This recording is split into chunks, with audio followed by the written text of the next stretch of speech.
Well, it is a time of uncertainty for many migrant families as President Trump gives the go-ahead for federal agents and local law enforcement to enter churches and schools in order to deport families who are in the country illegally. Here to talk about creating safe spaces for children and families during times of uncertainty is 9 News race and culture expert Dr. Rosemarie Allen. Dr. Allen, good morning. Good morning. How can they keep children safe emotionally and physically during these uncertain times? Well, what we have to remember is in 2011, the Department of Homeland Security created practices and protocols to keep families and children safe in places they frequented. For instance, the schools, child care facilities, Head Start, medical facilities. And as recently as 2021, they actually expanded those sensitive spaces to include playgrounds, health and human service agencies. But as of January 20th, the practices and protocol changed, so there are no more safe spaces or sensitive spaces. So this creates a lot of angst, not only for teachers who are charged with keeping children safe, but also families. So how do they keep children safe emotionally during this fear of deportation?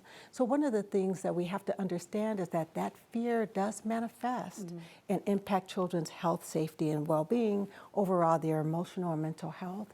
So families have to be aware of signs of trauma, as well as teachers. We want everyone to know that the Colorado Department of Early Childhood provides free of charge early childhood mental health consultation. And for families who need it, they can contact a person, mental health specialist who really specializes in immigration stress. My heart goes out to these teachers because as if they don't have enough on their plates already, right?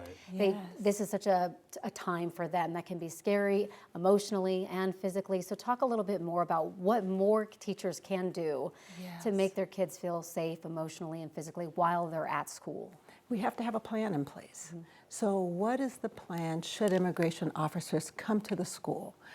This plan that's created should include practices and protocol at every level of the school, from the front office staff, principal, teachers, bus drivers, janitors, even cafeteria workers. And that plan should include who is authorized to talk to the immigration official, whose job is that, and also a plan on how to protect the confidential and private documentation for families. All of that, all of the records that we as teachers are responsible to hold confidential. And then we have to make sure all emergency contact information is up to date. Should a family come in and they are arrested, who do you contact to now pick that child up? There's another responsibility being put on teachers' plates, and that's for all the immigrant families who may not know their rights. What should teachers and schools be preparing for to support these families? There's so much that can happen. First, partner with immigration attorneys who may be providing services pro bono.